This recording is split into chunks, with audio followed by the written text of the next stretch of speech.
Hey, this is RIDESHARE Rhetoric. I'm Clarky. And I'm Margaret. And this is the next episode of the RIDESHARE Rhetoric story. And this is I think this is a topical one. I think we should talk about purpose and age. Purpose and age? Yeah, you'll get it as I tell you the story. Okay. Because this was crazy. So I picked this guy up, and he's older. When I say older, I thought he was in his 70s. And so, in the general chat, you've got to remember a lot of the rideshare rides that I do aren't podcast worthy. They're just general chats about the weather and holidays and things like that. So this guy gets in the car and we're just generally chatting. And I say, "Oh, have you retired?" And he goes, "Oh, hell no." I said, "Well, what do you do?" He goes, "Oh, I'm in finance." I said, "Well, really? You broker finance for other people?" He said, "No, I'm the financier." And we sort of chatted about that. I won't go into too much detail about that. But then he told me he was 87. I said, "That's great." So this is where purpose comes in. So the purpose of life, he has reason to get up because he's actually working for people. He's still sourcing business and he's still... Yeah, that's cool. And it's a really... And we spoke about that in the car. He was really interested, going, yeah.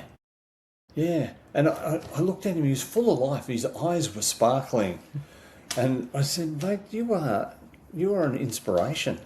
You look fantastic." And he goes, yeah, I've got 4 daughters and I've got, I don't know how many grandchildren. And he had 4 or 5 great-grandchildren. So he's been around a while. It's 87 years, what you said. So he's still had this sparkle. I said, "Yeah, but is it the work that gives you that sort of that sparkle in your eyes?" He said, No. I said, "Well, what is it? Because I want some of that." And he went, "I'll show you." So he gets his phone out, opens up, goes into his photos, scrolls through, and he picks up this one photo and he blows it up. And he turns around and shows it to me. And he goes, I said, "Who's she?" So this Thai girl's looking at me. And he goes, "That's my girlfriend."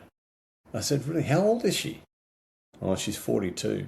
But she looks a lot younger, doesn't she?" I said, "She looks much younger." 42. She's 42. And he's 87. Yeah, and she looks young. Mm-hmm. And I said, Okay. "Well, that's giving you the sparkle in your eyes. That's fantastic." I gave him a little high five for that. Of course you did, because you're a bloke. I said, "Top job, dude." Seriously, where does that put me?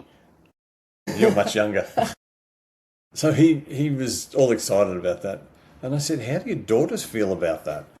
And he went, because they're a lot older than she is. Yeah, of course they are. And they're going, "Oh, I'm not too happy." They're worried about the inheritance. And Yeah, isn't that interesting? That's where it goes, Yeah. first of all. And, you know, I mean, I don't think we're entitled to anything from anyone at any point. But there's a sense of entitlement, isn't there, in this world? There is.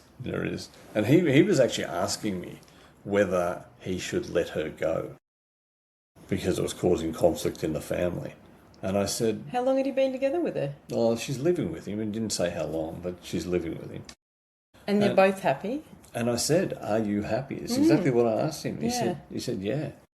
I said, "Well, it's keeping you alive. Have a look at you. You look spectacular." He lives up in a really high part of the town and walks down the main street every day, which, it's a difficult walk for somebody that's healthy. Like, people go to that hill as fitness every morning. Yeah, they do. So, and I said, "That's keeping you alive." And he said, "Oh, my GP doesn't think so." I said, "What do you mean?" He said, "GP tells me she's going to kill me." I said, "I think you should do what's best for you. If it feels good for you, you maintain it. Don't go about changing because somebody has an opinion on it." Well, I think ultimately we know what's best for us, right? But there's all these other people. It sounds like there's so many other opinions and people around who are have their own vested interest in it. Well, but even his friends would be sledging him.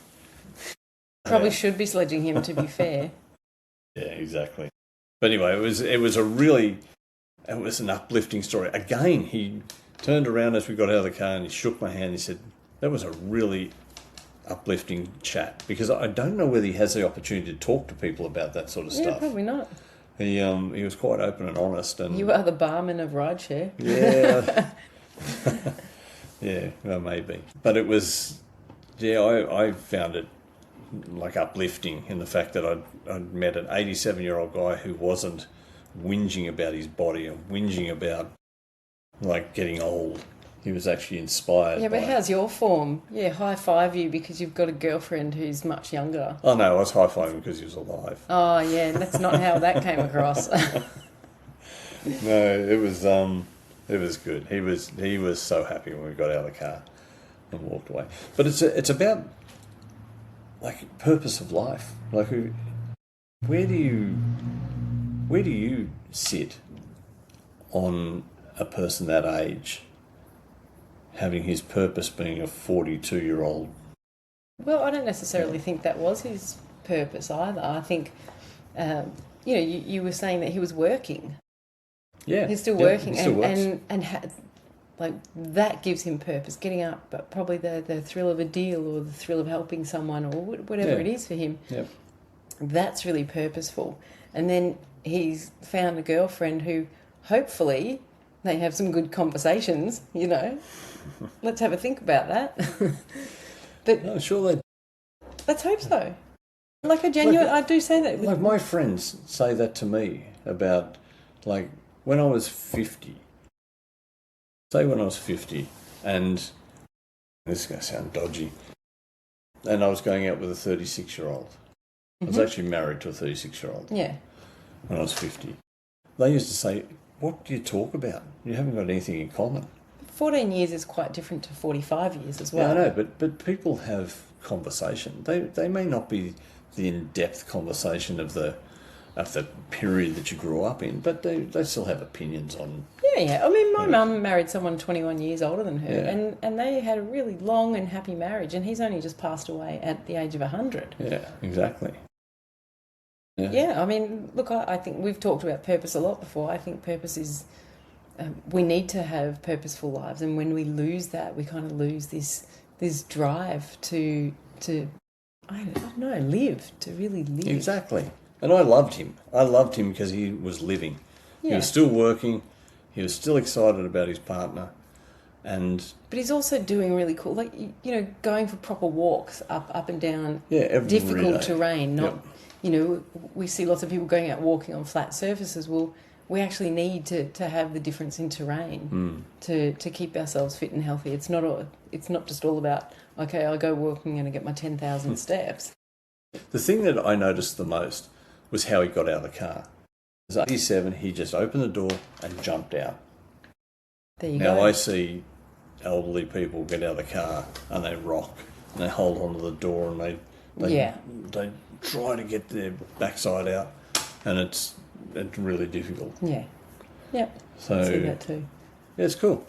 Anyway, if you like that story, follow me or follow RIDESHARE Rhetoric, like this episode, and we'll catch up soon.